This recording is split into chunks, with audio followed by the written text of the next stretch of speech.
I'm just going to go over and I'm just going to reset with some of the details that we've been learning today, Jamie. The FBI has reached out to authorities in Mexico in relation to the Guthrie case. Fox News Digital has that. I'm also reading that Sheriff Nano says they do not believe that Guthrie was taken to Mexico. So the sheriff also released a statement saying that they have received a lot of requests on topics including working with Mexican authorities, also the utilization of a polygraph test, which further reporting, we've since learned that the polygraph tests had nothing to do with the Guthrie case. I want to focus on Mexico with you for a moment here. So they say they are not confirming any details regarding anything in Mexico so far, but if we're just kind of looking at the proximity of this case to the border, Jamie, is it normal for investigators to be looking at potential Mexican ties or if anything went from southern Arizona across the border after this case transpired? Yeah, I mean, let's put our common sense hat on for just a moment. That house is 12 miles from the Mexican border, Austin. If you read into this latest letter released by TMZ and what that letter contained, that individual indicated that he had seen Nancy Guthrie across the border in Mexico, and even, alleged that them or they, multiple people responsible for her kidnapping, that he possibly knew who she was. So, a little mixed signals from the sheriff, but I think it's a tactical, it's a tactic that he's using.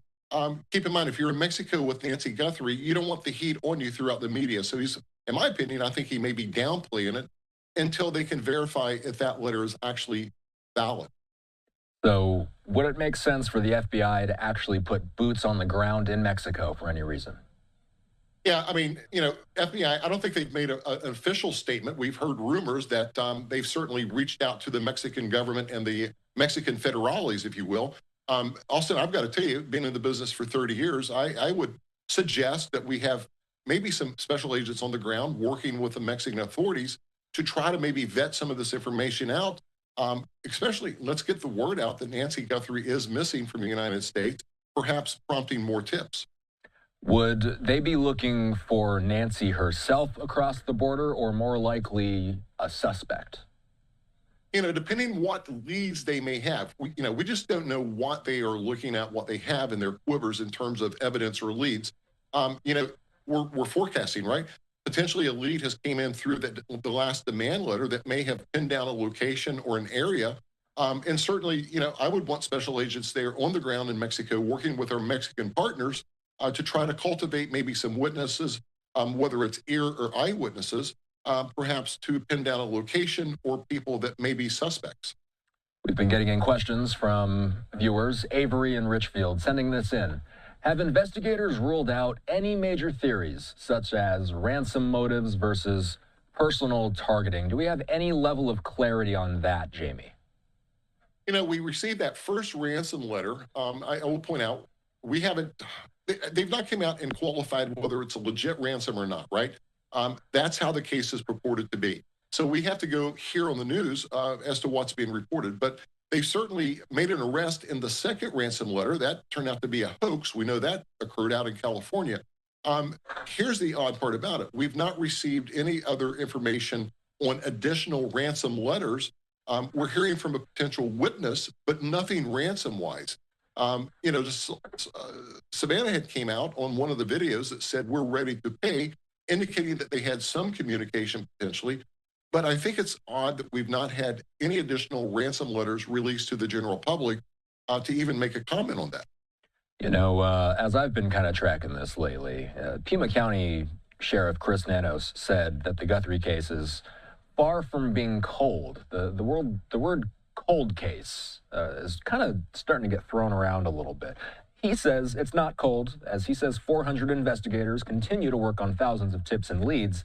In general, Jamie, what defines a cold case? What's the line between an active investigation with active leads and what you would refer to as a case that's gone cold?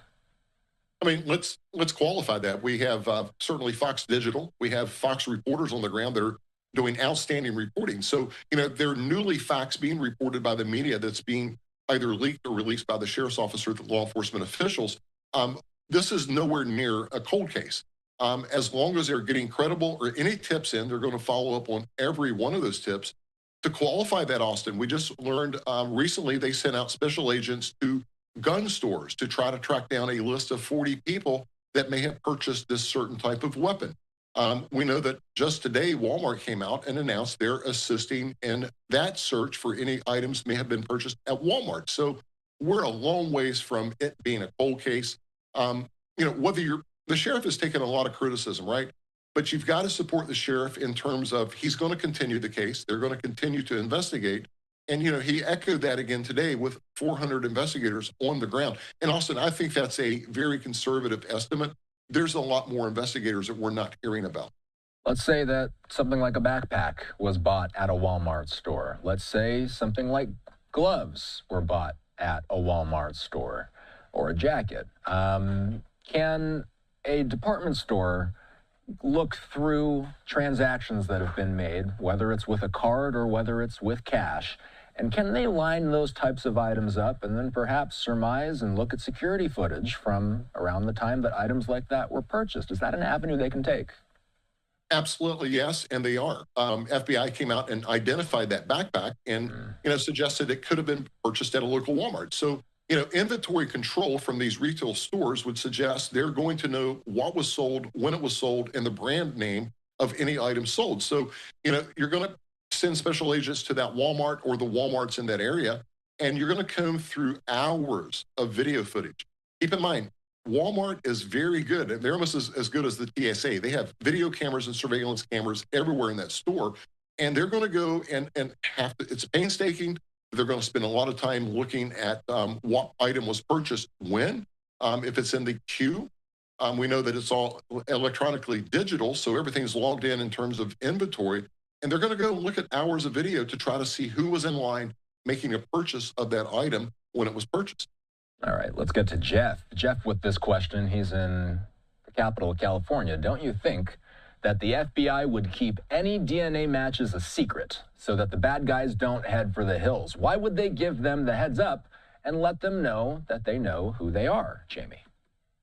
Jeff, excellent question, and you're right on point. A lot of criticism to the sheriff for not doing the pressers and not releasing certain information. Jeff's right on point. You don't want to release certain information that if there are multiple people involved in this kidnapping, that would telegraph that, hey, we have DNA, we're on your trail. I think the bad guys in this case have enough heat already, right? So, the sheriff and the FBI is going to be super, super measured in terms of what they release, when they release it. And quite candidly, you don't want information like that out. It's going to get, the bad guys are watching. They perhaps are watching this broadcast now, and you want to keep them in a guessing game to continue to keep them either A, hunkered down or moving about the cabin, if you will. So one more thing. When we track the FBI and when we track the Pima County Sheriff's Department, Sheriff Chris Nanos has been talking about what we do know, and he really hasn't been giving any major updates unless he has something to share. This was something I heard him say yesterday. He's not going to be giving any wide-ranging press conferences until they actually have something to share. And we have been seeing that. Anytime they do have an update, they usually will send out either a written statement on social media or they will give an official statement to a local affiliate or to someone in the national news. Just got this question in from Brooke in Atlanta. Why have we not heard how the kidnapper broke into Nancy's home, Jamie? So let's go back to the questionable ransom letters. Are they legit? Are they fake? Are they real? Here's the deal. There's certain things in investigations you cannot release, such as how the house was entered. Was the door unlocked? It was a forced entry? Here's the deal. You must keep things out of the media and out of the public realm that only the suspect or suspects would know in this case. So, perhaps if you're interviewing a witness and the witness says, hey, I know the trim was busted around the front door, and that coincides with the evidence at Nancy Guthrie's house, that's a pretty good sign because you haven't released it in the media that witness has firsthand information. So that's exactly why the sheriff has been measured in his press conferences and what information's been released. You can't give that up. Looks like we've got one more coming in from Carla in Detroit.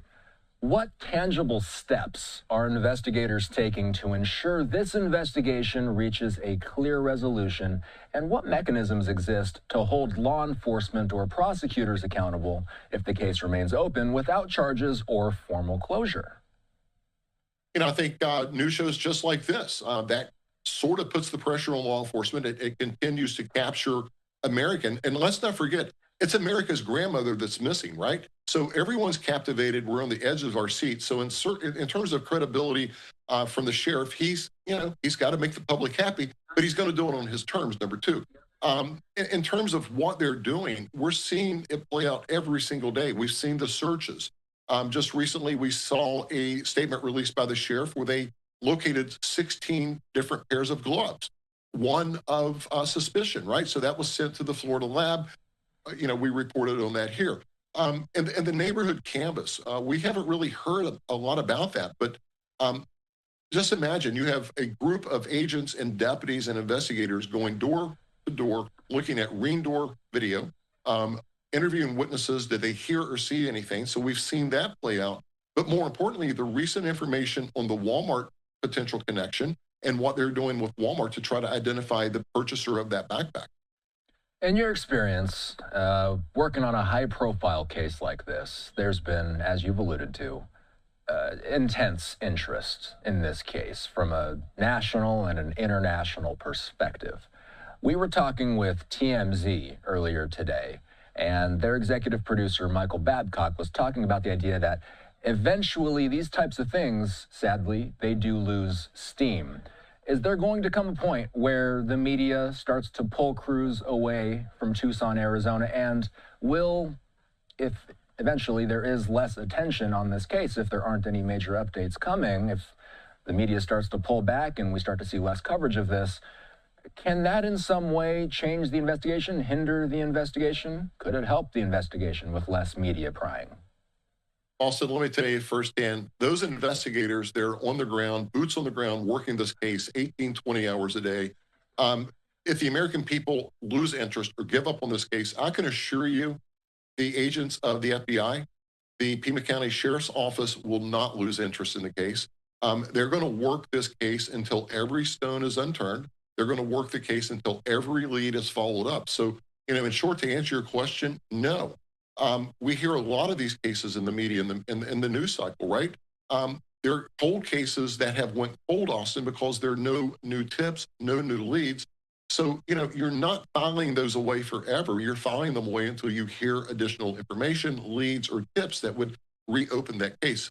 I've got to tell you right now, the viewers at home, this case is far from being a cold case. And the sheriff's office and the special agents of the FBI will not lose interest in this case until it's either resolved or flushed out until they can flush out no more. Law enforcement expert Jamie Copenhaver, good to see you. I'm sure we'll be checking in soon. Thank you. You bet.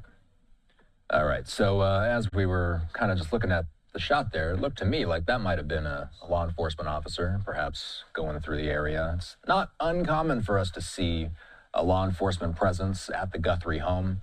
Sometimes we see a Pima County Sheriff's Department vehicle parked out there late at night.